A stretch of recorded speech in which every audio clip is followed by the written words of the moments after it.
Early on in the Gospel of Matthew, Jesus uses these great, powerful images to describe the way he sees the community of his followers in the world. He says, "You are the salt of the earth," and then says, "You are the light of the world," calling the community of his followers to be this sort of distinctive presence in the world. The way salt has that distinctive flavor in whatever it's put in. The way light has this way of shining from a long distance away. You can spot it and see it. They're great, powerful images. And church folk, we've come back to them over the centuries as a way of saying, yeah, that's a great way of picturing what it is we're supposed to be like in the world.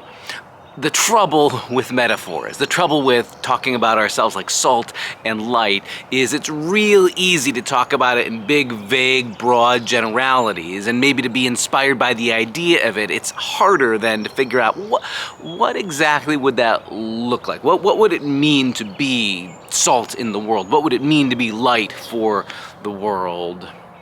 So Jesus is never one just to leave things in vague abstractions.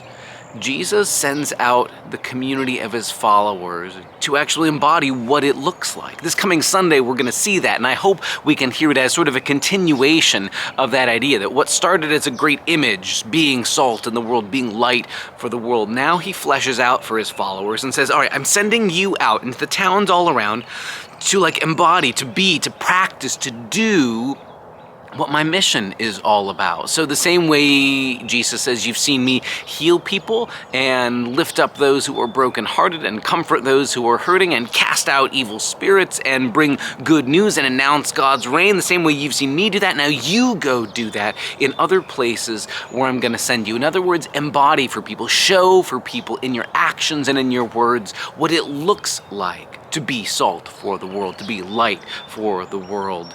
Show them, in other words, what it's like when the reign of God comes near. And amazingly, Jesus says there's a way to show people the character of God's kingdom, the character of God's reign, even when they don't want anything to do with you, even when they reject you.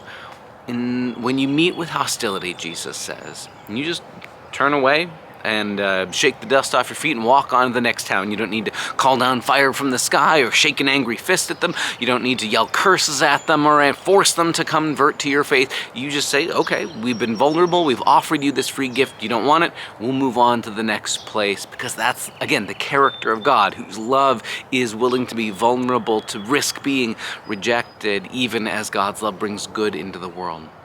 In other words, the followers of Jesus were sent to sort of be living pictures, living parables of what it looks like where God's kingdom has come near, where God is present, and to embody what the way of Jesus looks like. That's what we're still called to do. For all the ways we talk still about being salt and light for the world, people might scratch their heads and go, what exactly does that mean? What would that look like? So we're sent out to more clearly embody. What does it look like? It means that hungry people are fed, and people who are fearful are offered welcome, and people who are struggling are offered hope, and the good news of Jesus is shared and announced.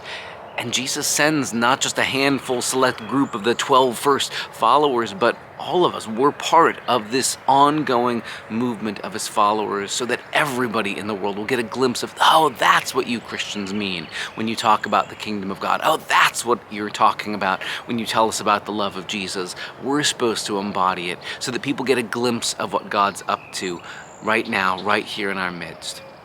That's the conversation we're going to be having this coming Sunday, as each of us is dared to move beyond just abstract catchphrase metaphor ideas like being salt and light, to actually embodying what would it look like in real nitty-gritty, where the rubber meets the road kind of terms. Join us for that conversation this coming Sunday. See you then.